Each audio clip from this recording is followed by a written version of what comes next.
ചേരുന്നത് പോലീസ് നടപടിയുമായി ബന്ധപ്പെട്ട ഏറ്റവും പുതിയ വിവരങ്ങൾ ഇങ്ങനെയാണ്. കൊച്ചിയിലെ നടിയുടെ പരാതിയിൽ മുകേഷിനെതിരെ മരട് പോലീസും ജയസൂര്യക്കെതിരെ തിരുവനന്തപുരം കന്റോൺമെന്റ് പോലീസുമാണ് കേസെടുത്തിരിക്കുന്നത്. തിരുവനന്തപുരത്തു നിന്നും വി അരുൺ ചേരുന്നു. അരുൺ, ജയസൂര്യക്കെതിരെ ഏതൊക്കെ വകുപ്പുകളാണ് ചുമത്തിയിരിക്കുന്നത്? എപ്പോഴായിരുന്നു കേസ് രജിസ്റ്റർ ചെയ്തത്?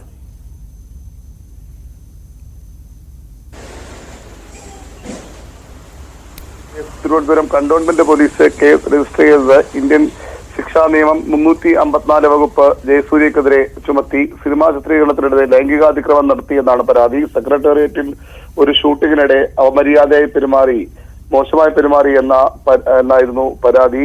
കഴിഞ്ഞ ദിവസം ഈ നടി അന്വേഷണ സംഘത്തിന് പരാതി നൽകിയിരുന്നു. ആ പരാതിയുടെ നടന്റെ പേര് ചേർത്താണ് പരാതി നൽകിയത്. പുറത്തെ മാധ്യമങ്ങളോട് ആ പേര് ഇന്നലെയും സ്ഥിരീകരിക്കാൻ നടി തയ്യാറായില്ലെങ്കിലും അന്വേഷണ സംഘത്തിന് മുമ്പാകെ കൃത്യമായി ജയസൂര്യയുടെ പേര് പറഞ്ഞുകൊണ്ടാണ് പരാതി നൽകിയത്. ആ പരാതിയിലാണ് ഇപ്പോൾ കേസ് രജിസ്റ്റർ ചെയ്തിരിക്കുന്നത്.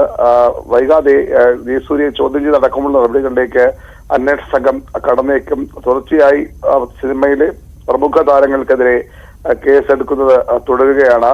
ഇനിയും കൂടുതൽ പരാതികൾ ലഭിച്ചിട്ടുണ്ടെന്നാണ് അന്വേഷണ സംഘം പറയുന്നത്. അത് നേരത്തെ മാധ്യമങ്ങളിലൂടെയും സാമൂഹ്യ മാധ്യമങ്ങളിലൂടെയും നൽകിയ പരാതികൾക്കപ്പുറത്തേക്ക് പരാതികൾ അന്വേഷണ സംഘത്തിന് സർക്കാർ രൂപീകരിച്ച പ്രത്യേക അന്വേഷണ സംഘത്തിന് മെയിലിലൂടെയും മറ്റും നിരവധി പരാതികളാണ് ലഭിച്ചത്.